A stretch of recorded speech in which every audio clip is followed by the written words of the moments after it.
My name is Alex, and besides being a police officer, I'm also a volunteer firefighter.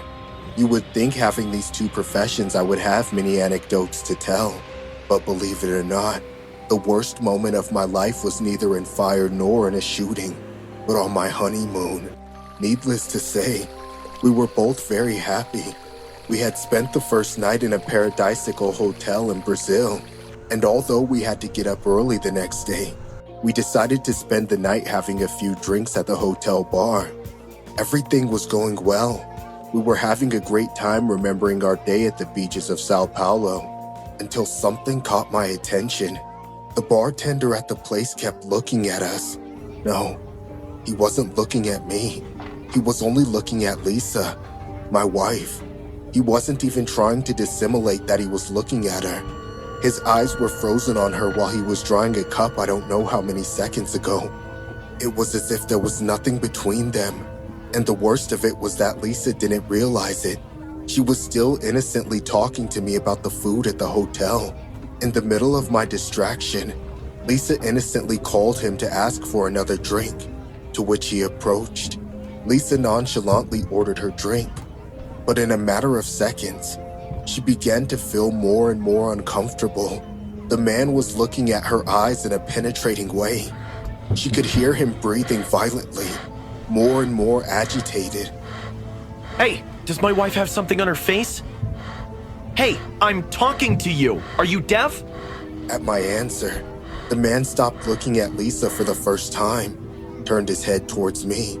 In my job, I learned not to feel intimidated and to be able to face these situations. But I have to admit that, even though I didn't show it, I was afraid. After looking at me for a few seconds, the man, without saying a word to me, walked away to prepare the drink. What was that?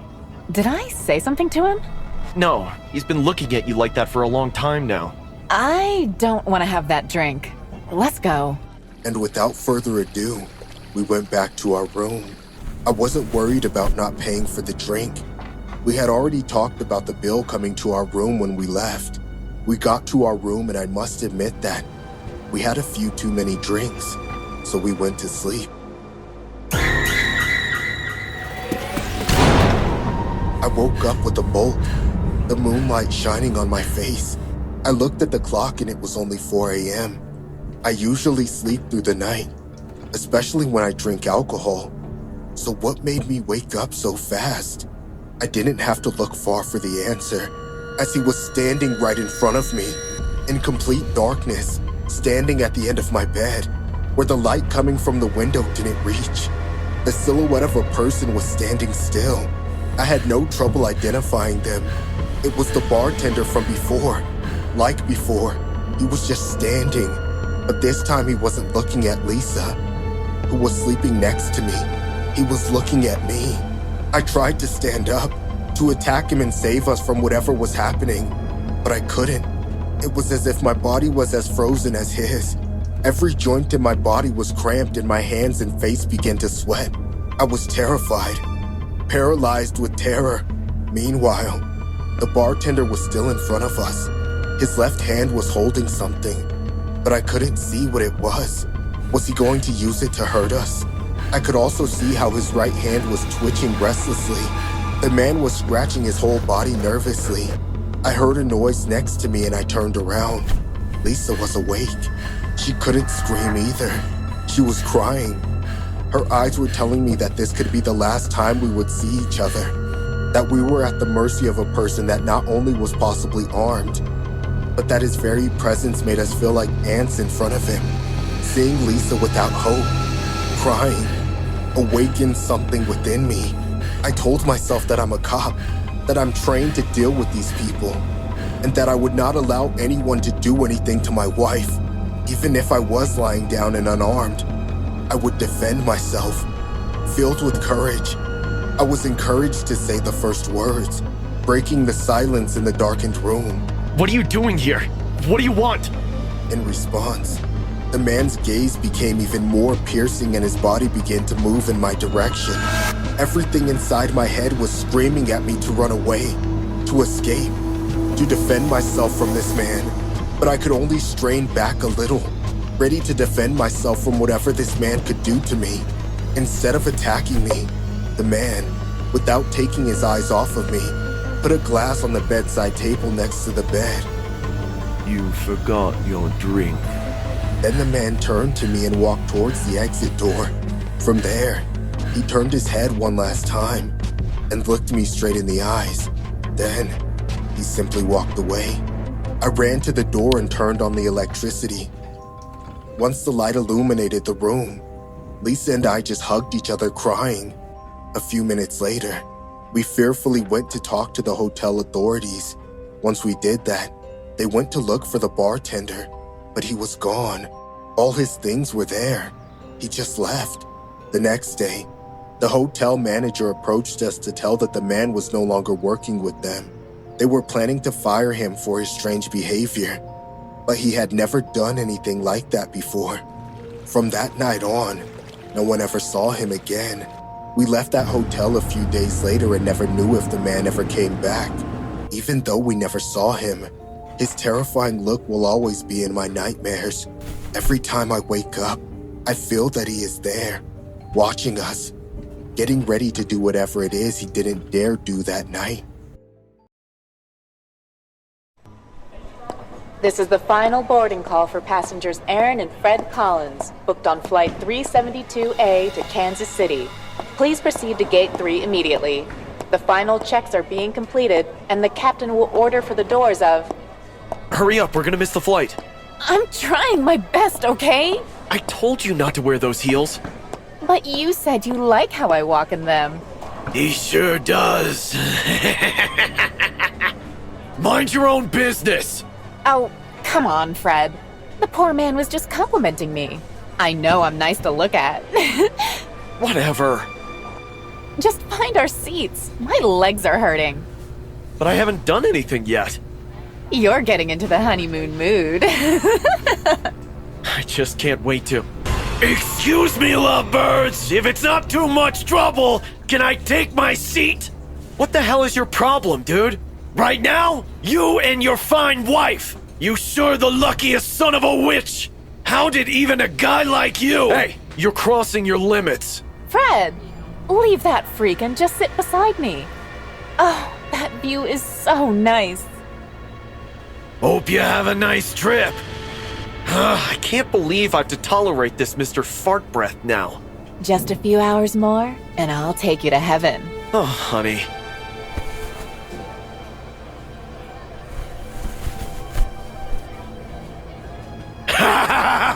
I wish it was my behind. Oh, yuck!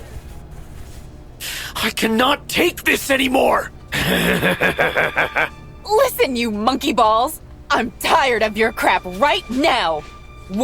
Just one more freak stunt and I will rip off your chest hair with my shiny nails. Get it? You look way spicy when you scream like that. Okay, that's it. I'm calling the attendant. How may I help you, sir? We want this man removed from his seat. He's being disrespectful to my wife. This is our honeymoon, and he... Sorry, sir. There's no empty seat available at the moment. I'm afraid you'll just have to adjust among yourselves. Looks like you're stuck with me. Knock it off or I'll knock you out, creep!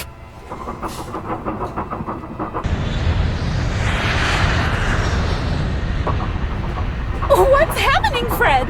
Are we going to die? We're not dying in this plane. Not with this freak sitting behind me. Ladies and gentlemen, we're experiencing some turbulence. Please return to your seats and fasten your seatbelts.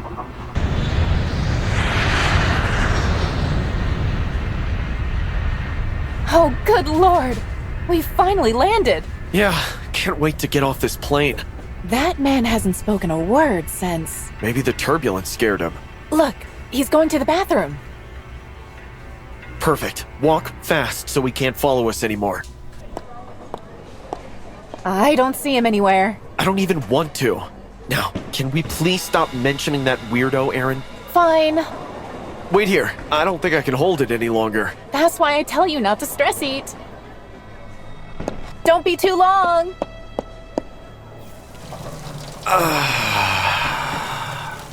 Feeling lighter now? more than ever. Ah! Poor Fred. This must have been a hell of a scare. Get lost! Leave me alone! Ah! You shouldn't have done that, Fred! Why are you following me? Because you started it, Fred! You insulted me in front of your wife, and then she did the same too! You may want to look out for her. I have crushed little birdies like her with my lawnmower several times. Now open the door and face me like a man. Come out, come out! If you don't go away right now, my wife will bring the securities. You'll be arrested for harassing me. You know what I'm gonna do once you come out? I'll chop off your cherries. No! Aaron! Somebody! Please help me! Help! Make it stop! You can't hide now! Open it! Open it! Somebody, please help me. Please stop. Make it stop.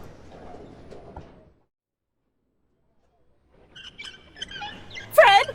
Fred! Wake up! Are you all right? Ma'am, you can't go in. But that's my husband! We just came here for our honeymoon!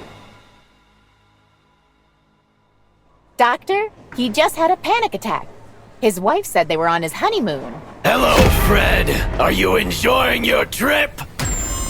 What? No! No! No! This story was submitted by a viewer who claims that he and his wife was harassed by a creepy man while they were traveling from Las Vegas to Kansas City.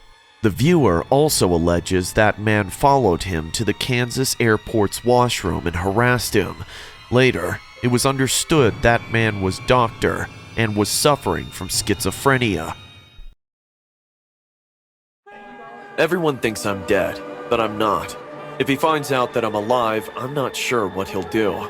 So, in order to protect myself and keep living my life, I need to stay hidden from him forever. It happened a few months ago when I was on a honeymoon with my husband. Shreen and I were exploring the beautiful city where he had decided to take me.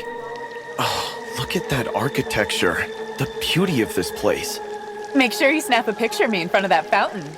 I posed in front of the beautiful fountain, my hands above my head and my mouth wide open in laughter. We were having such a wonderful time until we got lost and decided to take a shortcut through a dark alley. That's when my life changed forever. It was already dusk and my better instincts told me not to. Still, my husband put my mind at ease. Oh, come on, Holly. Nothing bad ever happens in a place like this. Fine. I guess you're right. Let's go. We walked for what seemed like an eternity, the cold air of the alleyway stinging my face.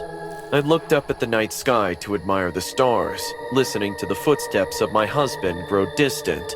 It was relaxing here. Suddenly, however, I heard footsteps behind us. Before I knew it, two masked figures had emerged from the shadows and were quickly hurrying towards us.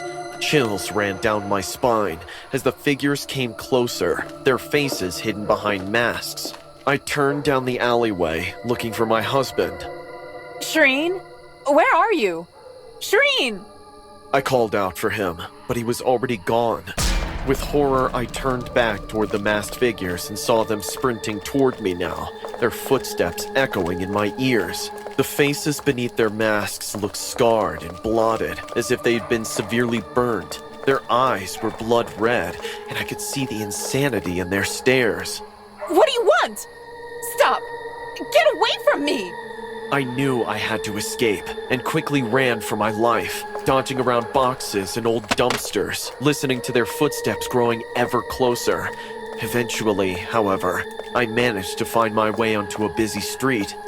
The next thing I knew, my husband was there in front of me, looking around as if he was searching for something. He was shocked to see me and smiled with relief. Holly, where have you been? I've been looking all over for you. Back there! Two men were chasing me! Where were you? I could barely catch my breath, and my husband pointed toward the alleyway as I panted. Back in the alley? I don't see anyone, darling. Are you sure you weren't just imagining it? I shook my head and hugged him tightly, relieved to be back in his arms. We returned to the hotel, my heart still pounding from the experience. Eventually, I calmed down. I decided I was never going into another alleyway again, and at the very least, not lagging behind my husband.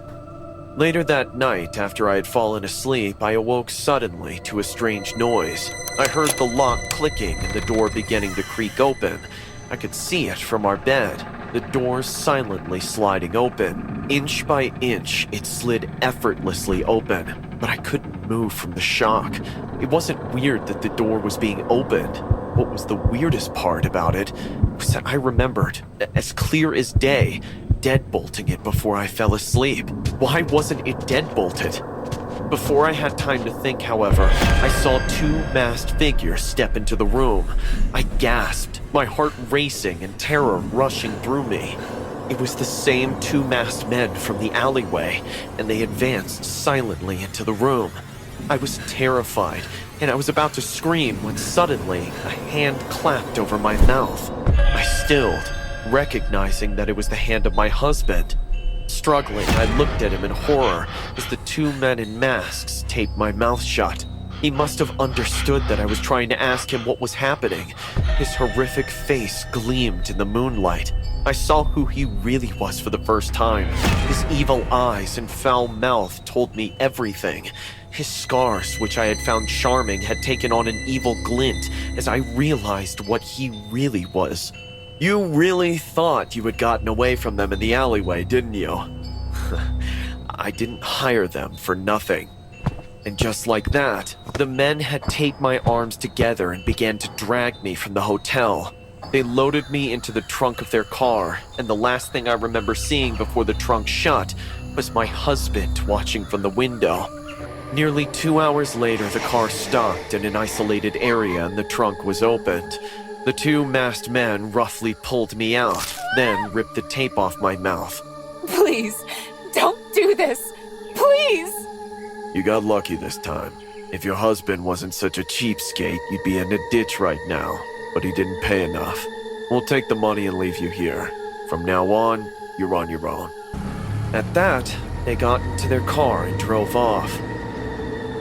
I was left alone in the middle of nowhere, scared, exhausted, and sobbing.